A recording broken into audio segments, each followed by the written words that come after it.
dan hidupkan olehmu dalam dunia ini dengan takutkan akan Allah Ta'ala. Kita kena ajar yang kita perlu takut hanya Allah Subhanahu Wa Ta'ala, kerana Allah saja yang mampu mendatangkan manfaat dan memberi mudarat. Manusia sekor habuk pun atas muka bumi tak boleh beri mudarat pada kita.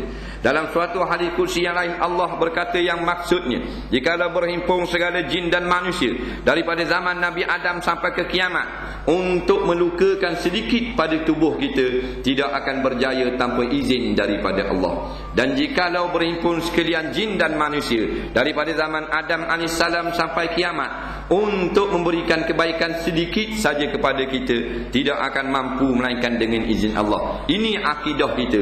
Inilah tanda orang beriman, orang yang bertauhid. Umat yang tak ada tauhid, dia percaya bahawasanya manusia mampu menjamin masa depan dia.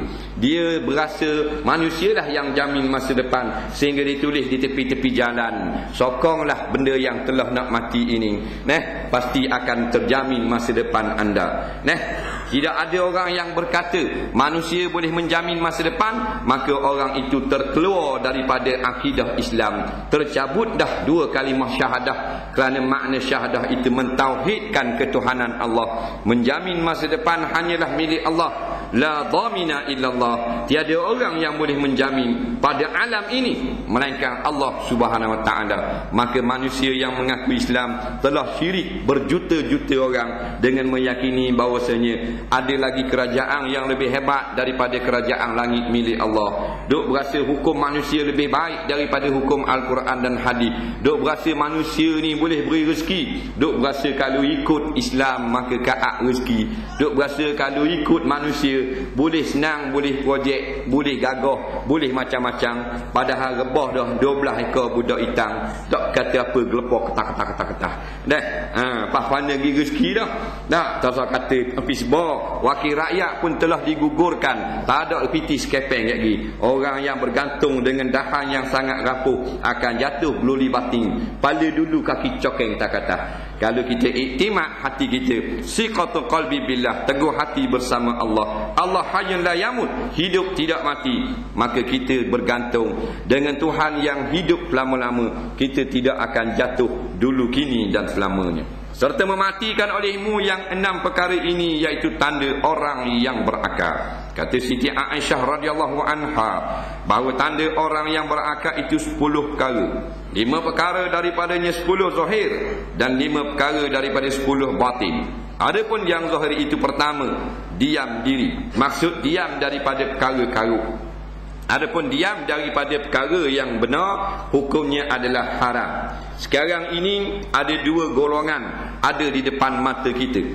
Satu golongan nak menegakkan keadilan, iaitu mengembalikan Islam sebagai pemerintah. Kerana Nabi berkata, al-Islam ya'lu la yu'la alaih. Islam mesti mengatasi segala hukum yang ada pada alam ini. Kerana Islam agama Allah, alam ini milik Allah. Maka tidak boleh ada suatu hukum yang mengatasi hukum Allah. Tak boleh hukum jalan raya mengatasi hukum Quran. Tak boleh akta tanah mengatasi akta Quran. Tak boleh nak menjenayah apa benda mahkamah tinggi ataupun sibil mengatasi nak menjenayah yang telah ditetapkan dalam Al-Quran dan hadis.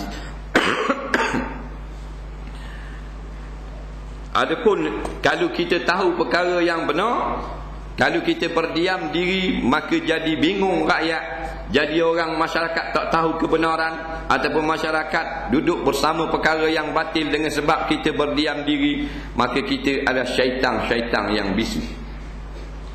Nabi pernah menyebut dalam suatu hadis yang selalu kita dengar, as-sakitu anil haqq syaitanun akhras.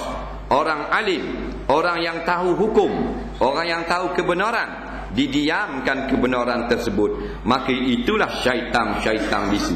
Ustaz tak mahu khabar kebenaran pada masa yang begitu kritikal sekarang, maka ustaz tu ustaz setan bisu.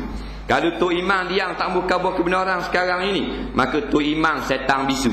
Kalau haji tahu hak mana salah mana betul, didiamkan perkara tersebut sekarang ini, haji setan bisu. Kalau mufti setan bisu.